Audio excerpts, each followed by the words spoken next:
Okay, so good morning. Could you please introduce yourself and tell us a little bit about your nonprofit origin story? Yes, good morning to you as well. So I am Lori Stanley of the ever uniquely named Lori Stanley Nonprofit Consulting. And I started this consultancy business or firm after having spent over 25 plus years. Yes, I'm aging myself in the nonprofit sector. And just thinking about what I would have liked if I were in my executive director or CEO leadership experience way back then. So I've started to focus on really bringing resources and supports to help nonprofit organizations focus on what matters. And so discovering their priorities and turning their purpose into impact. And in essence, focusing on the right things at the right time because nonprofit organizations are overwhelmed. They have a myriad of stakeholder interests they need to accommodate, they have multiple priorities. They carry, as an executive director or leader, the weight of the organization's sustainability impact on their shoulders. And, they're sticking with the tried and true or being innovative and trying something new. And these days, trying to remain relevant and sustainable. And so, a big part of the outcomes I'm looking to support and working with nonprofit organizations is exactly that. How do you stay relevant in amongst all the new realities and the forever changing landscape?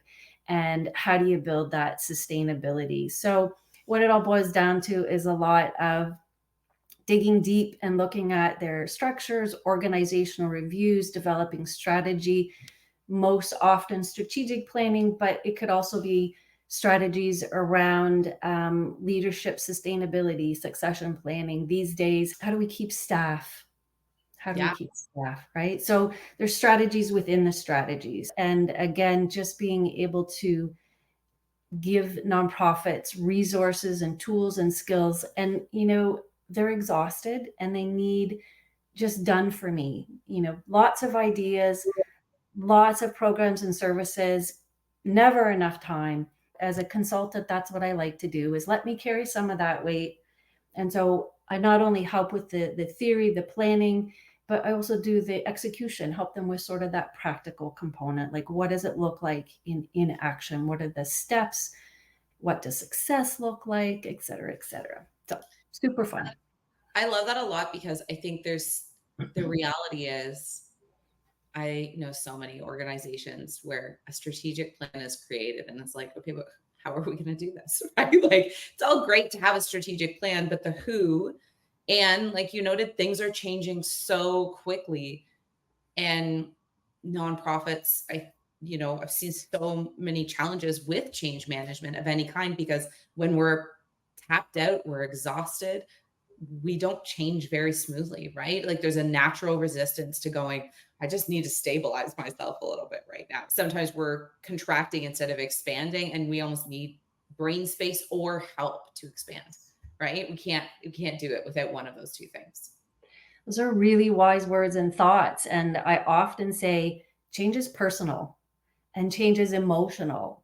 And that's an important part of any change initiative, whether it's outside of strategic planning, but strategy in and of itself is a series of integrated choices about your impact. It's about what you will do and what you won't do. And it is a change management initiative. In working with nonprofits, we talk a lot about how's this going to land with your people? Who has an influence and investment, and how do you want to involve them? And particularly for direct service staff who really are delivering on a lot of that strategy, do they know what their role is? Are they confident in it? Do they understand it? How have you communicated it? So I really appreciate what you just said about change and the importance of creating any process in a way that is very people centered and very participatory. Yeah, I love that. Okay, so long history in nonprofit work. What's your favorite part of working in this sector? We love the heart. I love the heart. We all know about the heart, the impact, but the ability to innovate. For me, at a personal level, I love all things strategy, whether it's, in my personal life, parenting twins, planning that next scuba dive excursion worldwide, or helping an organization figure out we're here, but this is where we want to go and we don't know how to get there. To me, strategy is like a bit of a puzzle. And so let's find the pieces and figure out where they fit and put them together. Seeing nonprofits feel hopeful in a world that can be daunting and overstretching and overwhelming. I always remember this one woman one executive director, we finished their strategic planning process, and she was buzzing. She was following me. We cleaned everything out. We were leaving. We were going to our cars, and she's literally buzzing. She's like, I feel like we should go hang out and we should do more. And her statement was, there's a light. There's a light at the end of the tunnel. We know where we're going. I've bumped into other nonprofits who are like, I don't know where we're going to be next year, let alone where we're going to be in 3 to 5 years, which is Absolutely. right, ultimately why you need a strategy. So it really is about just bringing a sense of relief, helping them focus on their impact, which is so much about what they are about, and just being supportive. Absolutely. And challenges, whether they were challenges you experienced while still in house or challenges that you're seeing now or continuing to see just throughout the sector. So impact and sustainability are always, no matter what's happening in the reality of the nonprofit sector, are always on their minds and key agenda items or initiatives. These days, what I see is some real different perspectives around what sustainability looks like, particularly from a financial lens. So there's some hard lines that are being drawn by the government. I just spoke with someone the other day, and having been in the sector for years, the ministry would say, like, that's it, that's all. And then when you got to the end of the year, you would do your plea, and they'd always, most times, find and give you some additional support and funding. They are saying no more. That's not happening. And outside of that, I just had a conversation probably a couple of months ago with a nonprofit leader, and they talked about the need to do advocacy with the government and whatnot. And I'm like, 100% keep doing that. But let's go back 10, 20, 30, 40, 50 years. How much has the government come through and changed up what it is that they do? How confident do you feel to rely upon them? So nonprofits are recognizing the need to diversify, the need to have different kinds of revenue coming in, streams of financial support is the word that I'm thinking of right now, but just ways to generate more money. So social enterprise is top of mind, coming together and collaborating in different ways. I guided a set of 4 nonprofit organizations in the Toronto area to come together around how they delivered financial empowerment services, which is a poverty reduction strategy. So I see nonprofits getting innovative.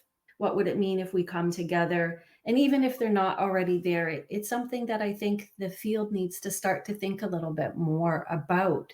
That, there's some redundance happening. Each nonprofit has a certain level of uniqueness and differentiation. And just how do you monopolize on that? Like looking at what are your assets? And I can tell you 1,000 times over, nonprofits have assets that they have no idea about. And nonprofits are so humble.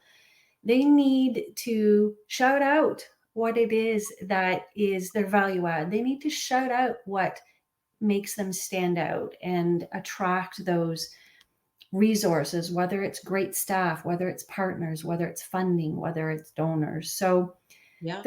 those are just some of the things top of mind about some of the challenges that exist today.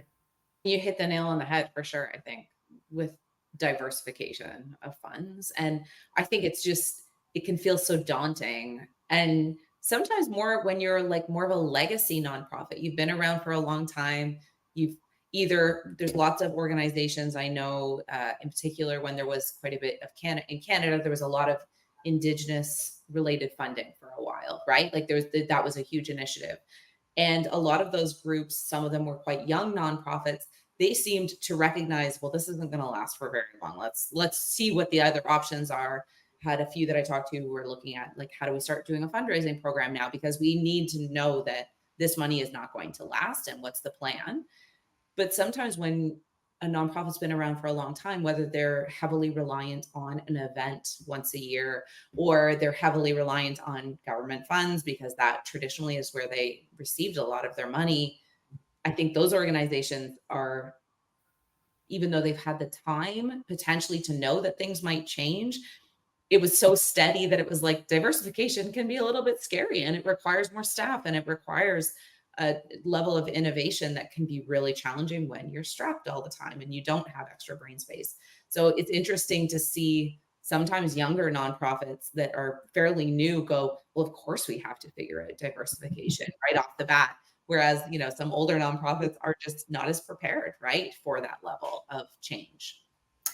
That's a great example. And I think COVID has probably been a contributor to recognizing that need, that the way that we have forever changed the way that some services are being delivered. And so I think, that was a little bit of I'm always a fan of, there's a silver lining in everything. And so I think it shook us all in so many ways. And it is an example of why, you need to be able to adjust and adapt swiftly to those new realities. And it did lead some nonprofits to shift. And I think, it continues to stay with them. There's always a silver lining in every crappy Gotta situation. just find the opportunity in all the mess, right? Like what opportunity has come our way in your career, in your current work in consultancy. How does peer support kind of factor into your long-term success? As a parent, I don't know if you remember, if your kids were young enough, do you remember that High School Musical? We're all in this together. Do you remember that High School Musical? Oh, my kids were really into High School Musical a couple of years ago. It's still on repeat in my head. Yeah. That's exactly. Repeat, repeat, repeat forever. And so when you ask me that, that's what comes to mind. We're all in this Yeah. together. So peer support. I mean, we're also wired to connect. We need each other. I sit on the board of an organization that actually has a peer support model for survivors of human trafficking. And, the impact that has for people to feel understood from someone who has that same lived experience. I'm a big fan of in my work with nonprofits, looking at your collaborators. You might want to call them competitors, collaborators, but looking at what others are doing and looking at where you can gain peer support and collaborate. I wouldn't exist without that. I wouldn't exist with someone like yourself and what you're doing with the Hive, with some of the other amazing consultants that I've met. I do partner with consultants on projects. I have the consultant that does done my website and does it on an ongoing basis. I have my marketing consultant. Like, we're all in this together. Oftentimes I get talking with my techie related friends who are, on the more technical side of marketing and do more, I'm more of a messenger. I can do some graphics. I'm a dabbler in like a generalist in all marketing. I'm like, I can do a little bit of everything, but I'm not a specialist at all. So it's often in conversations with those people who, hey, here's their zone of brilliance and they just get tech tools that do marketing stuff. Why would I go and search the whole market, which is rapidly changing, as you've noted, to find the next best marketing tool out there? When I have I have friends who that's what they do. They just go, they try new things. I don't have time to try new things, right? Like I need someone to go, this one is brilliant. I know what you do. We've had a great conversation in the past about marketing. You only need this level of, you don't need this super fancy tool. You just need this. And that level of peer support and having those people to go to for different subjects is so valuable. It saves me so much time and it doesn't feel like work because instead it feels like just a conversation with someone. And I'm just like, oh, look at us, right? And I come away going, oh, that was just the most valuable, chit chat today because now I know where to go next. And it becomes an exciting moment versus a frustrating moment, right? Like if we try and navigate it on our own, and I can't tell you, like that's probably one of the biggest challenges of starting my own consultancy firm is the technical side of it. I can figure it out, but it might take me hours and I might have tears and I might be ready to throw something, or I can do 10 minutes and talk to somebody who would do exactly what you just said. And then I'm like, oh, yes. So I can be excited and inspired, invigorated, or, on the verge of throwing things. Exactly. Sometimes it's just better to avoid the throwing of things for the day, for sure. And, you've been a Hive member for a while now. I feel like you were one of the first people to join. You've done a bunch of chats with people all over the world. I love when, because you're active on LinkedIn, I love when your name pops up on someone I also know as a Hive member. And I'm like, oh, look at Lori's there, like cheering them on. Like, it just makes me so jazzed when all of that happens. So, what have you gotten out of being a member of the Hive so far? So much that I could never have anticipated or expected. So, what I love about the Hive is the energy, the fact that I'm connecting worldwide. I have probably 4 or 5 different nonprofit leaders from Africa that I'm working with. And so, I mean, my heart gets going because just experiencing their culture and how they are as leaders, they're so grateful. They're so full of heart. The things that they are doing are heartwarming. And then at the same time, very innovative. So, one particular example is a young man who, in his community in Uganda, saw the poverty and saw that people lacked food. And he kind of did the why, the 5 whys. And ultimately, what he landed at is we don't have food that can help impact poverty because of climate change. And so he started a nonprofit to be an environmental activist focused on climate change. So, talk about exciting and inspiring. I met a woman from the States who wrote a book that I think should be the handbook that every nonprofit executive and organization should have in their office, Social Change for Innovation by Leah Kroll. And then it's so funny how things happen. So I meet her, didn't know her book, and kind of went, oh, that she wrote a book, and that was cool. And probably would have looked at it, found it, checked it out at some point. Not sure where that would have went. But then I meet another guy through the Hive who's like, yeah, there's this book. I met Leah and I'm going to do a book review on it. And I want to say, I'm not going to do him justice by saying what it is that he does. So I just won't say it. But what I said to him was, well, what if you had someone who's in the nonprofit sector as a consultant join you on that? And so the next thing I know, we're doing a book review on Leah's book. I love that. So, right? I never would have anticipated that as something that would have come out of the Hive, but there are some really concrete and different things that are coming out of my connections through the Hive. Yeah. I'm completely in there, meeting other consultants, meeting nonprofit leaders. And the great thing about it is it helps as a consultant for me to keep connected to the realities that nonprofit leaders are facing. I couldn't agree more. And I think part of that constant opportunity, and my background's much more marketing, and I knew exactly who all 3 people you were talking about were because I've talked to all of them and I think they're all brilliant, right? And like, it's neat to see the crossover in conversations over time, because you and I hadn't chatted before today, which was hilarious. But I feel like I knew you because I get this rounded view from when I take Hive chats to go, what's really happening broadly out in the sector? And so frequently I think we end up in these kind of like quirky little bubbles. We're both Canadians, both close to Toronto. For the longest time, my view of a lot of nonprofit work was very limited to what was kind of happening in a very dominantly Toronto Canadian landscape. And it just kind of opened my mind to like, wow, there's this whole world out there of nonprofit. Yes, there's many similarities. A lot of the challenges are very similar. But man, a lot of the innovation is very different. And what could we learn from each other if we stopped siloing into these, just like little small pools of nonprofit?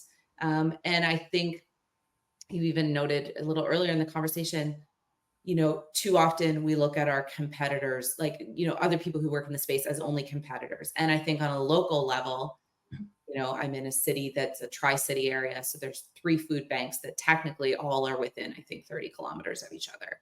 So I think there's a concern about collaboration in those groups because they're going for the same dollars, right? And how many people are going to donate to a food bank?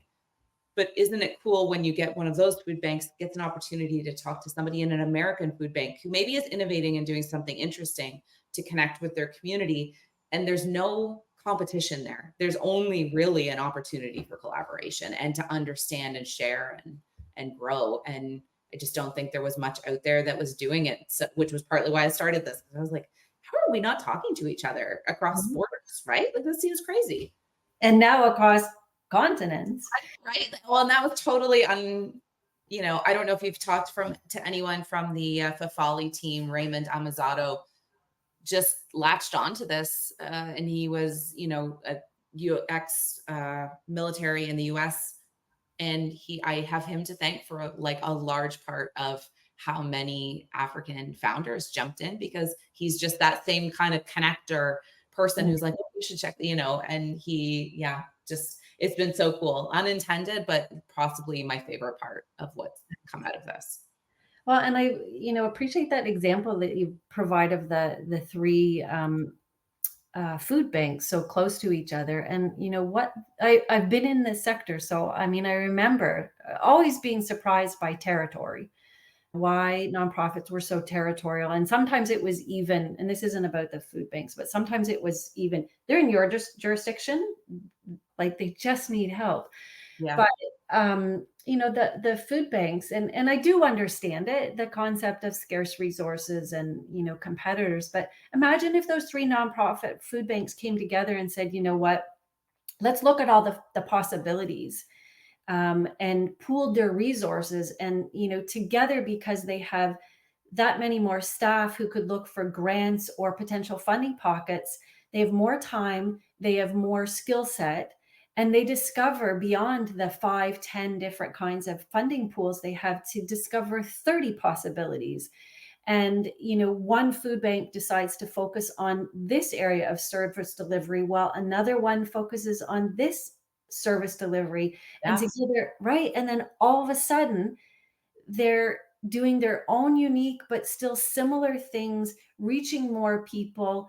And in fact, at the end of the day, they're less taxed because they're focusing on a particular stream of support, versus nonprofits are famous for trying to be all things to all, and it just leaves them exhausted, stretched thin, overwhelmed, following the next funding opportunity. But I mean, that's my utopianism world, where you do this part, I'll do this part. Like, we're all in this together and figure that We're out. all in this together. That's going to be the name of the title of the YouTube chat. We're all in this together. With Lori Stanley. This was so much fun, Lori. Thank you so much for doing this. Can you please just how can people get in touch with you? I always like to ask people to say that at the end of the chat. Yes. So as you said, I'm hanging out lots on LinkedIn, love, hate, exhausted, excited, LinkedIn. And you can see on my profile there, like it's Lori Stanley, because there's so many different ways to spell it. I have a website, and it's www.nonprofitconsulting.ca.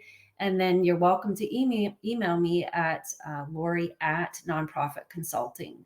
And if you head to my website, I've got some resources there you can download. If you want, I have a couple that are just direct sends. You're welcome to DM me on LinkedIn or email me, but I'm all about sharing resources. And one of the things I've done in the Hive chat sometimes is we've done a Q&A, and if, the people I'm talking with, given them resources and information right in that moment. So those are places where you can reach me. That's fantastic. Thank you so much for doing this with me, Lori. This is a pleasure. Likewise.